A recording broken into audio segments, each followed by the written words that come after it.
係咁網友嗱，我 follow up 一下敍利亞嘅局勢，其實即係大家都清楚噶啦，敍利亞嘅局勢。咁我就係呢條片係有啲新嘢講，就係講好多係講點解阿薩德政府敗亡得咁快呢？由我哋有話進攻阿勒頗開始啊，到徹底倒台，即係用咗12日，你係估唔到嘅。敍利亞咧就號稱有20萬軍隊啊，有唔少嘅空軍噶嘛，呢個而且啊，咁就係第二就係 Donald Trump 嘅反應係點咧？咁樣，咁就係敍利亞嘅前景係點咧？我哋呢條片意圖答呢3個問題啊。敍利亞反對派沙姆解放組織啊，嗱，首先大家要認清楚，呢個係原本係基地嘅阿爾蓋達嘅 subsidiary 啊，後來咧就係改邪歸正，佢話12月8號接管咗大馬士革，反對派只係用咗12日，一連攻下阿勒頗、哈馬、荷姆斯，最後進入大馬士革，係連佢哋自己都諗唔到嘅啊！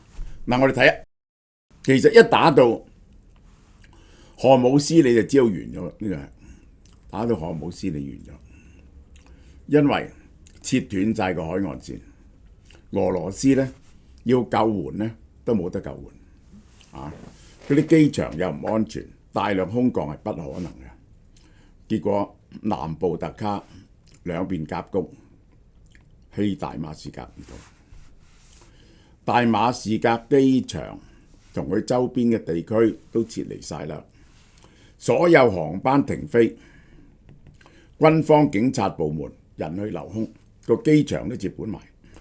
敍利亞總理賈拉里透過 Facebook 宣布，政府準備好同任何領導階層合作，即係邊個領導咧，佢就交俾邊個。咁呢個咧就救咗佢條命啊！呢個反對派領袖宣布喺正式移交前，前總理繼續監督，呢個唯一嘅方法。如果唔係咧，就即刻大亂。反抗軍攻入大馬士革，解放咗惡名昭彰嘅塞德納亞軍事監獄，釋放咗幾千個政治犯。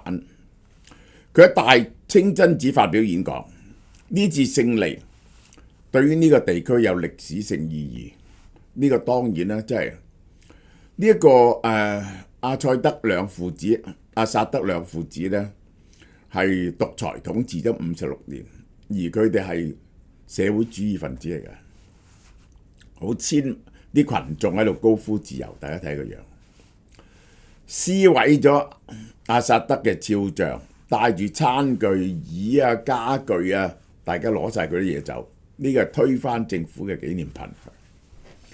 亦有啲人慶祝上大馬士革建築物，燒咗阿薩德嘅圖像，然後踩過印有佢肖像嘅海報。黎巴嫩真主黨撤出咗大馬士革附近嘅陣地，部分人呢去咗敍利亞嘅拉塔基亞，其啲呢就去咗黎巴嫩。你要知道佢哋呢唔可以再逗留喺呢邊嘅。即係咧，佢係得2條路走，一條咧就南下去咗黎巴嫩，但喺黎巴嫩都好危險啊！真主黨一係咧就走咗去同呢個伊拉克嘅邊境嗰度。敍利亞總統阿薩德12月8號晚上搭私人飛機離開大馬士革國際機場，證實咗啦。呢架飛機飛向大馬士革機場啊，然後消失。後來俄羅斯發表聲明證實咗呢一個係阿薩德喺敍利亞衝突各方談判之後，其實係冇嘅，佢自己主動嘅。呢個係夾硬講嘅，放棄總統職位，離開敍利亞，去咗俄羅斯。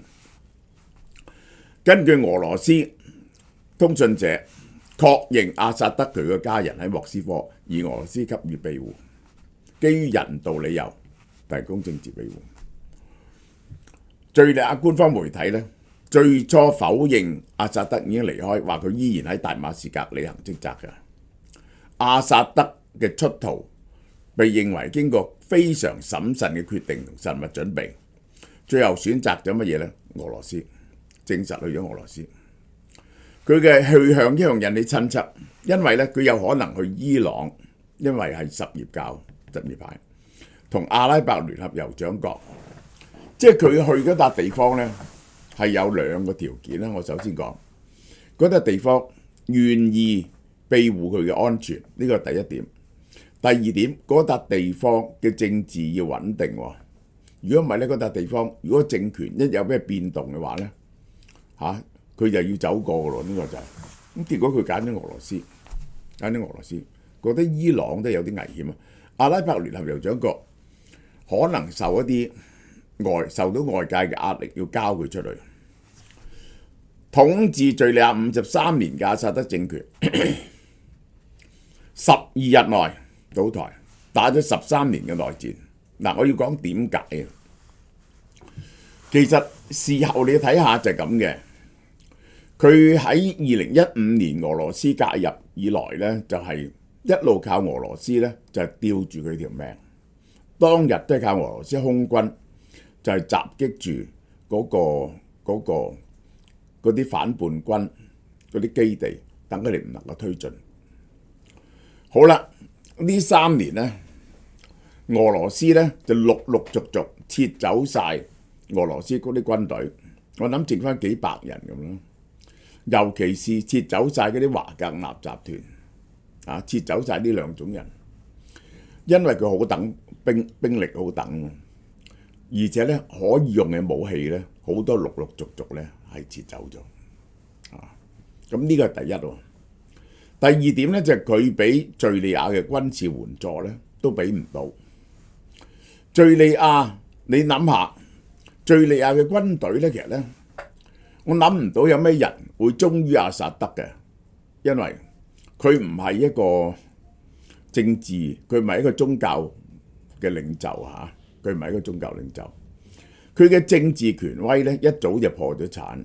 如果唔係俄羅斯干預咧，2015年咧就已經係倒咗台，佢根本應該倒咗台，係夾硬玩多咗9年。咁近日咧，你要知道呢個敍利亞冇咗俄羅斯嘅經濟援助，又要打仗，你知幾大鑊㗎啦？從革命前$1對45敍利亞鎊，跌到$1對15000敍利亞鎊，即係幾多倍啊？3000倍，3000倍啊！個通貨膨脹已經3000倍，而且人民全部，你諗下邊個敍利亞人唔係有親戚朋友變咗難民走去外國嘅？原來咧過去幾年佢靠乜嘢生存呢？靠販賣精神活性藥物喎，佢製造到呢樣嘢出嚟係咪？苯甲石林嘅非法貿易，合法嘅經濟活動全部停晒，因為亦都冇人同佢做生意。俄羅斯唔同佢做生意，冇人同佢做生意。嗰啲邊境周圍嘅國家對佢都係唔友善嘅，係冇辦法做到生意，個經濟停頓晒。政府實施徵兵要求18歲至40歲嘅男性從軍，又唔知要當到幾時喎？大量青年走去外國，我都話800萬敍利亞人走咗外國，結果國內男女多於男，老多於少，唔夠人根本。其實你去到最後，政府係糧都冇得出咁梗係冇心機打啦。因為邊個會擁護阿薩德政府呢？即係做得咁差嚟講係，嗰啲軍隊士兵同警察其實最後唔係打贏，係自己崩潰，土崩瓦解4個字解釋。一見到敵軍呢就走，呢個呢令我諗起古巴嗰次係咁啊，伊斯特羅根本係打入咗個第二大城市阿拉卡。根本都冇打到夏灣拿嗰個政權咧，巴斯蒂克咧就崩潰咗。快到咧，你想像唔到咁快，成個就地散晒。呢個係交出武器逃避，軍心渙散。而阿薩德嘅大靠山俄羅斯因為深陷烏克蘭戰爭，冇辦法再支援敘利亞，佢係將最後一滴力量都拎埋喺烏克蘭嗰度，希望喺1月20號Donald Trump上台之前能夠攞到更加好嘅談判地位。呢個就係其實就係咁。阿薩德政權嘅另一個靠山伊朗同埋伊朗就點呢？伊朗幫唔到佢啊，因為咧伊朗啲力量咧就喺真主黨嗰度，真主黨喺黎巴嫩咧就俾以色列炸到咧就7個一皮。喺敍利亞境內嘅呢個真主黨伊朗勢力咧，亦都係不停俾美軍同以色列軍攻擊。伊朗係冇辦法調動到資源嚟到救呢個敍利亞，因為咧如果要派兵去咧係唔可能嘅，只可以派啲游擊戰士透過伊拉克去啊嘛。而且伊朗經濟又好大，自己都有好大嘅困難啦。喺呢個以色列同哈馬斯真主黨嘅戰爭中死好多人啦，呢個政府軍一直好弱。其實政府軍一路唔夠打，但係唔夠打咧，嗰啲真主黨啊，嗰啲什葉派可以撲出嚟支持啊嘛。一冇咗呢啲支援咧，砰一聲就跌咗落嚟。呢次個呢個閃電攻勢好快，而且快到咧唔係根本俄羅斯係冇時間作出反應，俄羅斯同伊朗冇時間作出反應。就已經崩潰咗，呢個就係土耳其話敍利亞反對派武裝原本即係想發動有限嘅進攻，但係咧政府軍一觸則潰，於是乘勢推進。其實個真相真係估唔到，佢估唔到佢係衰得咁緊要啊！另一方面，沙姆解放軍嘅戰略得當。佢哋戰略得當咧，就包括咗乜嘢咧？打落啲重要城市咧，係秋毫無犯啊！就係等嗰啲基督徒去望彌撒啊，做啲咁嘅嘢啊！而且咧就捉到啲政府軍咧，放低武器就放佢哋走。咁呢個咧就瓦解晒政府軍嘅士氣。敍利亞一路靠高壓軍事，同埋佢一路靠特務統治。一旦外部支援啊，內部啲人一產生疑問咧，就迅速瓦解啦。喺敍利亞政局突變之後，各國政府作出回應。拜登話：阿薩德政權垮台係最根本嘅正義，呢個都食得禾米多。美國就權力過渡問題，點樣？美國就展開外交手段，同敍利亞各個團體商量。希望傾到一個 deal 出嚟，大家點樣去統治敍利亞？美國中央軍司令部10月8號出動 B-52、F-15同 A-10攻擊機，係去轟炸伊斯蘭國嘅目標。點解啊？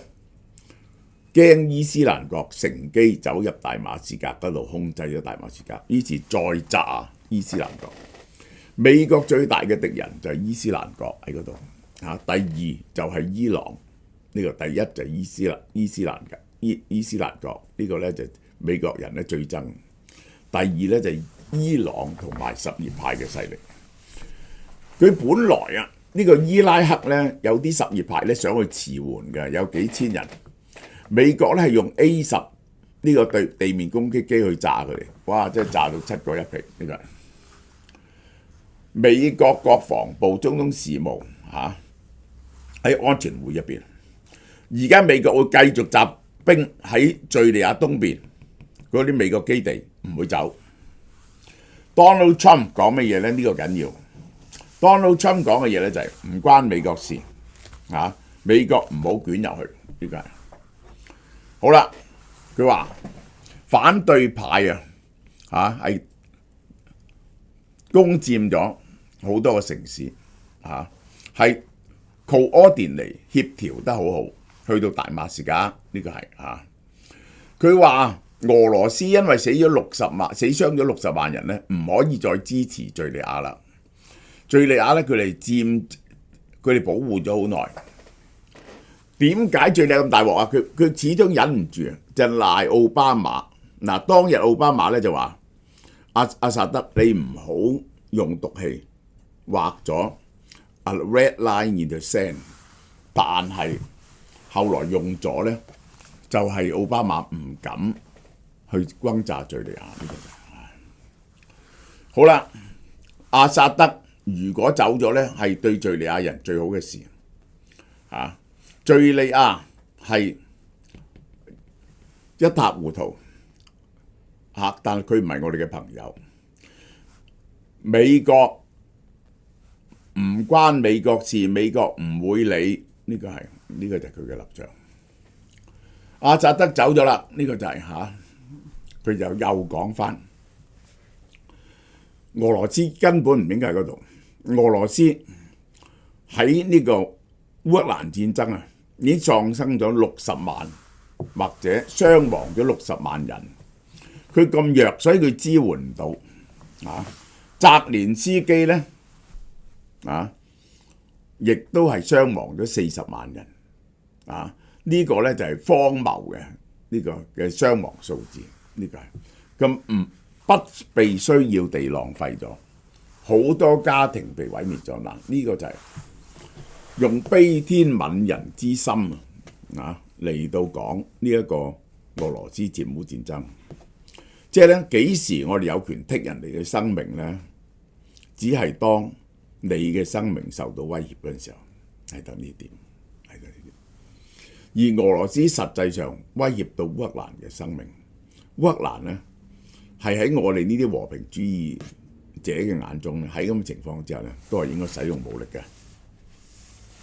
德國外長理解敍利亞人喺阿薩德政權倒台感到欣慰，唔好落入極端分子。而家唯一要阻止嘅兩件事，第一就係阻止呢個 ISIS 乘機奪權，第二係睇住呢一個而家呢一班反抗軍會唔會再恢復翻呢個宗教狂熱主義。法國外長歡迎阿薩德統治終結，整個和平過渡最好咧就係進行國際監督之後進行選舉，地方咧就高度自治，咁樣咧就係最好嘅。呢個就係土耳其話土耳其有300幾萬呢一個敍利亞人喺土耳其，幾百萬敍利亞人可以翻去佢哋嘅祖國。大家覺得喺歐洲嗰啲敍利亞人去咗歐洲，譬如喺德國有50萬人，佢哋會唔會翻去敍利亞咧？咁永遠咧係會翻一部分，呢個就唔會翻晒。內塔尼亞胡本來同敍利亞有個協議，而家敍利亞唔存在，佢就佔領埋其他嗰啲戈蘭高地。土耳其、卡塔爾、沙地阿拉伯、約旦、埃及、伊拉克、伊朗同俄羅斯發表聯合聲明，叫政治解決敍利亞問題，即係大家咧就講和呢個就係嗰個 situation。我講俾大家聽，我 expect 係點咧？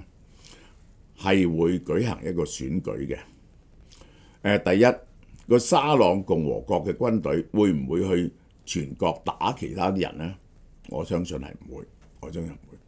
你打其他人咧，好難喐唔到美國，好難喐唔到美國咁好啦，嗰個唔打，唯一要撳住嘅就係呢個，唯一要撳住嘅就係呢個 ISIS。如唔係咧，就其他人咧亦都冇野心，其他人似乎唔係好有野心，建立一個政教合一嘅敍利亞。咁如果唔係咁咧，就可以透過民主選舉咧，起碼局面咧係令到佢冇咁惡劣嘅。好，大家訂咗啲盤菜未啊？6個人998蚊，有洗真係好嘢。12個人1488，係包埋運費㗎啦。呢個送到你屋企嘅，除非你喺極偏僻嘅地方咧，好嘛？呢段講到呢度，我哋又介紹呢隻哥倫比亞嘅水洗。最好嘅咖啡豆咧，都係來自 Jamaica。哥倫比亞同埋埃索比亞嘅，呢個係因為要喺山度。上一次俏貓貓揾咗翻一批藍山咖啡，好快賣完。而家揾咗哥倫比亞波卡曼拿樂園拱培嘅咖啡豆，佢哋對品質嘅控制好嚴格，數量穩定，用手沖呢就會有蜜糖朱古力圓潤嘅口感。如果你將佢做成 espresso 呢，就有山竹紅糖新可可嘅味道。每包200 gram， 原價265蚊，喺俏貓貓嘅優惠價呢212。如果冇磨豆機，用掛耳裝一盒6包，原價128蚊，而家優惠價102蚊啫。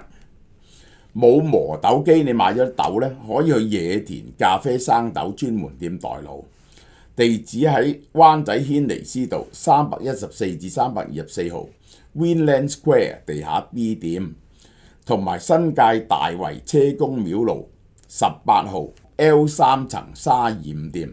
你帶埋原裝包裝去，係俏貓貓賣嘅，佢就會幫你磨豆噶啦。